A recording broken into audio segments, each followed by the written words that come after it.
Vous avez terminé à ce moment-là votre expérience strasbourgeoise et puis vous êtes descendu vers le sud. Vous êtes allé à Nice. Est-ce qu'on doit reconnaître un peu la patte de José Conos quelque part dans cette décision? Non. Qu'est-ce qui vous a amené à Nice? Non, je crois pas parce que vous avez signé 3 ans là-bas. J'ai essayé 3 ans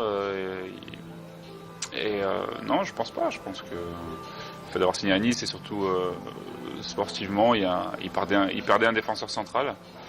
Et puis il cherchait un joueur un peu d'expérience et gaucher. Et c'est vrai que je répondais un peu aux critères du coach de l'époque, Frédéric Antonetti.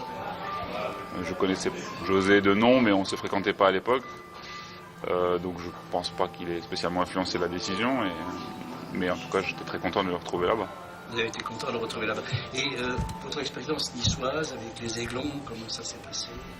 Encore une fois, sportivement très très bien. Un coach Frédéric Antonetti qui me fait confiance, qui me fait jouer, qui me fait progresser.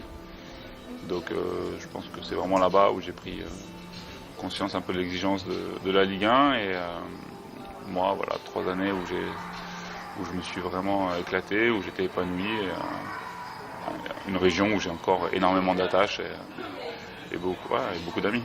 Vous avez encore de relations avec José Conos? Ouais, je l'ai eu au téléphone pas plus tard que samedi soir après le match à Monaco. Dès que je suis à Nice, on essaye de se voir. On se voit parfois sur Strasbourg entre Noël et Nouvel An, mais on se voit très, très régulièrement. Au bout des 3 ans, vous avez voulu un petit peu changer d'air. Vous avez, comme tout joueur, été très tenté par une expérience à l'étranger. Et vous avez réalisé ça puisque vous êtes parti à ce moment-là au Panathinaikos, que tout le monde connaît, où là aussi vous avez joué 3 saisons. C'est ça, 3 saisons. 3 saisons également là-bas. Bon, vous avez connu des grands moments, des moments un petit peu plus difficiles, parce que la situation quand même en Grèce, vers la fin, n'était pas très facile.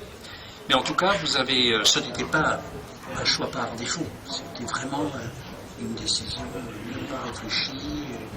Après mon expérience niçoise, j'avais vraiment la volonté d'évoluer à l'étranger, donc j'avais 2 choix. C'était soit partir jouer dans des 4 autres grands championnats, mais peut-être dans une équipe de seconde zone qui se bat pour le maintien, ou alors jouer dans un championnat peut-être moins relevé, moins reconnu, mais jouer les premiers rôles et éventuellement jouer des Coupes d'Europe chaque année. Donc c'est ce qui s'est passé avec le Panathinaikos, qui est un grand club au niveau des infrastructures, au niveau de l'organisation, au niveau de la pression. Et moi, voilà, ces 3 ans, j'avais vraiment l'impression d'évoluer à haut niveau. Et je pense que c'est l'expérience la plus enrichissante de ma carrière. Vous avez d'ailleurs remporté là aussi des titres. Le championnat, ce qu'on appelle la Super League et l'ADA, ainsi que la Coupe. C'est ça. Et vous avez, comme on l'avait dit, disputé un match de Champions League. Ouais, plusieurs matchs de Champions League, plusieurs matchs d'Europa League la première année. Où on a éliminé l'AS Roma d'ailleurs. Donc voilà, beaucoup d'émotions et puis beaucoup d'exigences au quotidien. Un vrai club de haut niveau avec beaucoup de concurrence et tout ça on apprend à le gérer. C'était un petit peu différent de Nice où j'avais la confiance de l'entraîneur, où l'effectif n'était pas si pléthorique. Donc là, la Grèce c'est une autre dimension avec pratiquement 3/4 d'internationaux, un peu de tous les pays, des joueurs d'expérience. Et c'est vrai que c'était vraiment gratifiant et puis enrichissant d'évoluer là-bas. Ouais, vous n'étiez pas tout à fait dépaysé non plus, là, puisqu'il y avait Djibril Cissé. Ouais, on était quelques Français. Il y a eu Jean Boumsong, il y a eu Sidney Govou, il y a eu un autre Français, Damien Plessis. Donc il y a une autre petite communauté. Mais voilà, et puis tous les joueurs étaient. J'ai encore des contacts avec plein de joueurs grecs, des joueurs africains, des joueurs brésiliens. Donc vraiment une expérience pour moi, encore une fois, mes 3 plus belles années de ma carrière pour l'instant. Pour l'instant. Voilà. C'est vrai que vous êtes plein d'avenir. C'est ça. Je pense. Vous avez quand même subi un petit peu les crises financières. Enfin, les clubs grecs ont connu quelques difficultés, comme le pays. Mais vous avez quand même quitté la Grèce sans arrière-pensée. Je quittais la Grèce, c'est vrai que mon contrat se terminait. On avait eu pas mal de problèmes financiers la dernière saison. puisque c'est vrai qu'on n'était plus du tout payé depuis pas mal de mois. Donc moi, ma volonté aurait été de rester, mais c'était simplement pas envisageable. Donc c'est vrai qu'une dernière année plus compliquée. On est éliminé très tôt de la Coupe d'Europe. Les problèmes financiers, la crise un petit peu qui rattrape le monde du football qui était jusque-là épargné. Donc c'est vrai que c'était une dernière année un peu particulière, mais ce qui ne me fait pas regretter du tout d'être resté encore une saison supplémentaire. Et à ce moment-là, vous avez voulu prolonger votre expérience à l'étranger ou est-ce que vous aviez décidé de revenir dans l'Hexagone? Disons que, ayant évolué presque 10 ans en France, c'était l'endroit que je connaissais le mieux et l'endroit où on me connaissait le mieux. Donc forcément, quand vous êtes à l'étranger, les autres championnats, le championnat grec, c'est pas quelque chose de très médiatique, donc les opportunités les plus sérieuses rapidement étaient en France, et puis le FC Sochaux qui s'est manifesté très tôt, presque avant la fin du championnat. Donc moi, j'ai pas tergiversé, j'ai pris ma décision très tôt. De votre famille. Ouais, bien sûr. C'était pas forcément. Ouais, tout à fait. Ils sont toujours Strasbourg. Et donc, en 2012, vous êtes allé à Sochaux. C'est un club qui est quand même un petit peu dans la difficulté. La saison dernière, c'était difficile. Cette année, ça allait peut-être encore davantage. Comment vous vivez un petit peu ces difficultés sportives de Sochaux? C'est sûr qu'on préfère vivre un championnat un peu plus tranquille, parce que ce qui rythme un petit peu les saisons, c'est les résultats en championnat. Après, il peut y avoir des épiphénomènes comme les coupes d'Europe ou les sélections nationales, mais c'est vrai que ce qui rythme le quotidien des joueurs, c'est vraiment les résultats en championnat. Donc c'est vrai que ça fait 2 saisons où on n'est pas du tout dans les objectifs. L'objectif principal, c'était de prendre beaucoup de plaisir et de surfer un petit peu sur le centre de formation de Sochaux qui est de qualité. Malheureusement, les 2 années, ça n'a pas pris, et c'est vrai que c'est 2 années entre guillemets un peu galères. Vous êtes sous les ordres d'Hervé Renard. Vous aviez disputé 31 matchs la saison précédente. Et cette année, vous avez disputé un petit peu moins de matchs. Il faut bien dire que vous avez été blessé pendant une période assez longue cet hiver. Ouais, tout à fait. Et vous avez repris que très récemment. Ouais, en fait, j'ai déjà eu 3 matchs de suspension en début d'année. J'ai eu une blessure qui a duré 5 semaines fin janvier, alors que c'est vrai que ça faisait 2 mois que j'enchaînais les matchs. Donc c'est des petites contrariétés, mais qui rythment un petit peu les saisons de tous les joueurs. Donc il faut savoir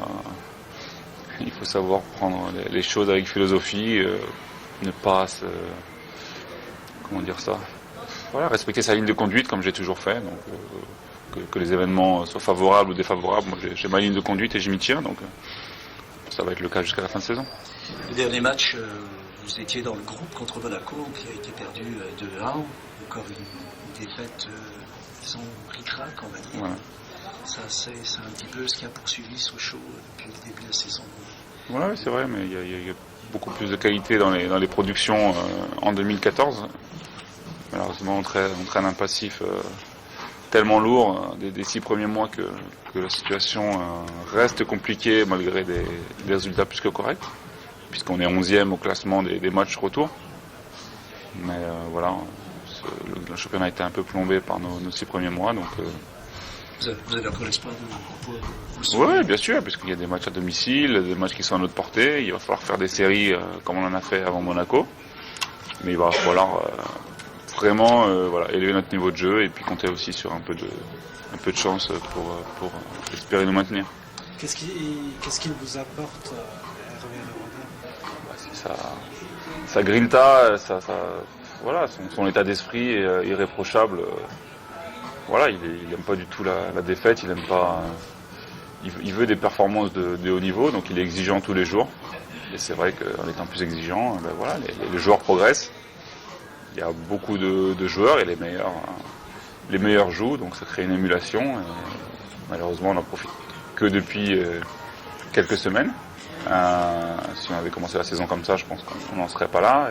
Mais bon, il faut faire avec. Et je pense que pour ne rien regretter à la fin de saison. Le coach que j'ai eu le plus longtemps, c'est Frédéric Antonetti. Donc, moi, c'est à lui que je dois vraiment mes progrès et le reste de ma carrière, même après l'OGC Nice, parce que c'est lui, bon, déjà c'est lui qui m'a fait venir. Donc déjà il y a cette reconnaissance-là, mais il m'a toujours soutenu, même après des débuts difficiles à l'OGC Nice, il m'a toujours accordé sa confiance. Même la dernière saison où j'étais en fin de contrat, où j'avais pas voulu prolonger, on sait que parfois c'est un peu délicat. Les clubs, les entraîneurs parfois vous mettent de côté parce qu'ils comptent sur des joueurs qui s'inscrivent dans la durée.